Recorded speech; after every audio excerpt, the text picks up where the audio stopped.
Keffals decided to interview Chris Chan. I do not know what the point of this interview was. I had a suspicion, and I was ready to live stream this. I had a suspicion that Keffals was going to try and get Chris to shit talk me. I guess he assumed that I had tortured him behind the scenes, and that if he could just get Chris Chan on, Chris Chan would talk about how terrible I was, how terrible the Kiwi Farms was, and how anyone working to bring it down is such a great person. And after I made a note, all I said is I have a sneaking suspicion about what Keffals' intentions are with this video. And Keffals apparently recognized that there was some threat. Oh, I specifically said I can't wait for it to blow up in his face. He realized exactly what I knew. He knew that I knew that he knew. And then he decided, oh wait, maybe I shouldn't live stream this because it might not go the way that I intended. So he decided to instead pre-record it and then put out a really awful edited version. There were many issues with the video. The audio is out of sync at various places. The audio is not equalized. Chris is twice as loud as Keffals is throughout the entire thing. Keffals is using his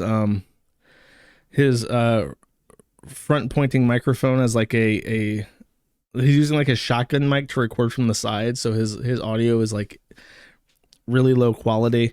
There's several instances where he cuts between different segments and just leaves like 2 or 3 seconds of black frames, which you should never do because there's like that's unprofessional and gaudy as fuck. So it's just a disaster. The entire video. Oh, and in the original version that he put out, there's an entire 7-minute long segment that's just duplicated in full. And there is some stuff about the Kiwi Farms brought up, but anything about me has been cut out. And he even complained about this on his live stream and said, Josh thinks everything in the world revolves around him. Well, what else is the point of talking to a man who was accused of fucking his mother? Who knows? I'll never know what the intention was of this interview, but it did blow up in Keffals' face regardless. I clipped a segment where Keffals congratulates Chris on beating incest charges. This is perhaps my most liked tweet of all time. It has been liked 200,700 times, bookmarked 500 times, seen 1 million times. And Keffals has gone out and cried about how the reaction to this is. But let me play the clip first, and then I'll read his reaction. So, are all of the charges now dropped? Yes. Okay. I knew about the one, but again, I don't look... I'm not one of these obsessed freaks.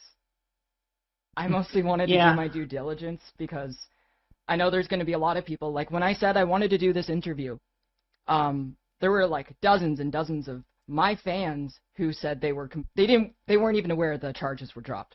Because people only follow to hate you. They don't care about the good news. They don't want to see you do better. So the good things that are happening in your life, they never get publicized. So are all of the charges now?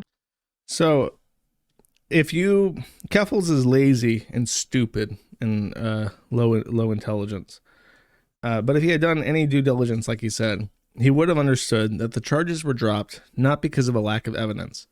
They were dropped because Chris sacrificed his right to a speedy trial. During the proceedings of the trial, his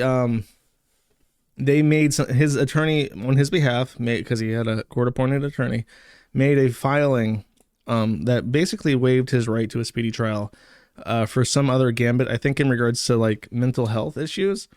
And so Chris basically stayed at the really comfy jail and never went to prison and waited 2 years for trial. The state having to deal with the entirety of Chris Chan and the hundreds of thousands of people who follow Chris and the thousands of people probably fucking with them and sending them emails every day to try and submit evidence into court to try and get Chris put away forever. Basically, I assume prohibited the state of Virginia from actually going to trial with this. And on top of this, they would end up having to prosecute a transgender woman for incest and rape of an elderly person, which is not a good look in the political climate to do that. So there was probably some political motivation there too as well to not see this go to trial. The end result is that Chris stayed 2 years in jail, and for what he was being charged with, which was a class 1 misdemeanor or a class 5 felony, he would get at most 2 years in jail. So for time served, the fact that he had already basically spent his time in jail for what they could convict him on. I think that Barbara was uncooperative as a witness, and also the fact that they were dealing with this like political bomb that they were just sitting on. They just dropped charges. So Chris was not innocent. He was not acquitted. They dropped the charges with the potential to bring them back later on if circumstances change. And in regards to if he actually did it, yes, he actually did it. In fact, it's not even known if Bella talked to him about molesting his mom. From some of the logs I've seen, she was also surprised by it. Chris confirmed to me, to Bella, to some random My Little Pony YouTube animator, and a couple other people that yes, he had a sexual physical relationship with his mother involving penis and vagina and oral sex with her. And it is not a question of if Chris had sex with his mother. He did do it. He denies it now because he knows that there's consequences to having sex with your mother in the state of Virginia. And he doesn't want to go back to jail. But Keffals coming out and congratulating Chris on basically beating a rape charge, because you can't a demented person who has on camera accidentally referred to Chris as Robert, which is Bob Chandler, his father, indicates that she is not in the mental state to be able to give consent.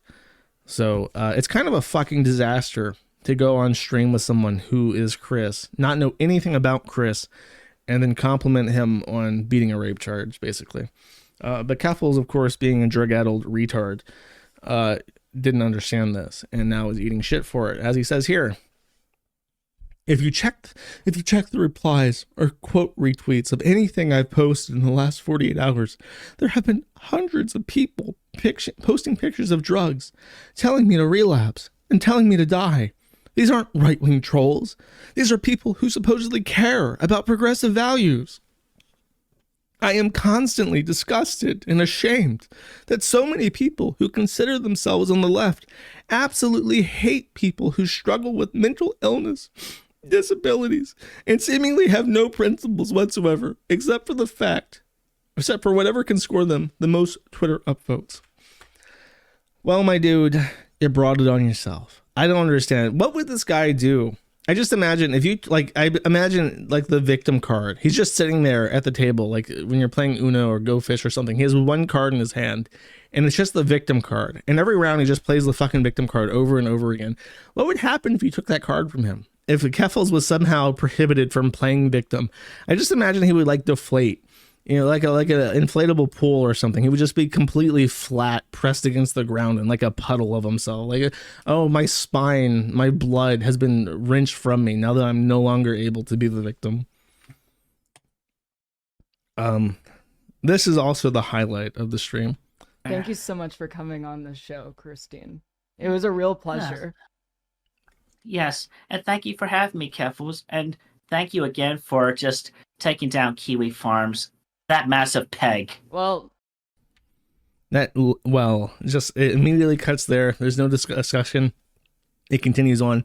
And I realized this is how Keffals got Chris to talk to him, is that he lied. He lied to Chris and said, I destroyed Kiwi Farms. Do you want to talk to me? And Chris believed it at face value because he's Chris and he's gullible.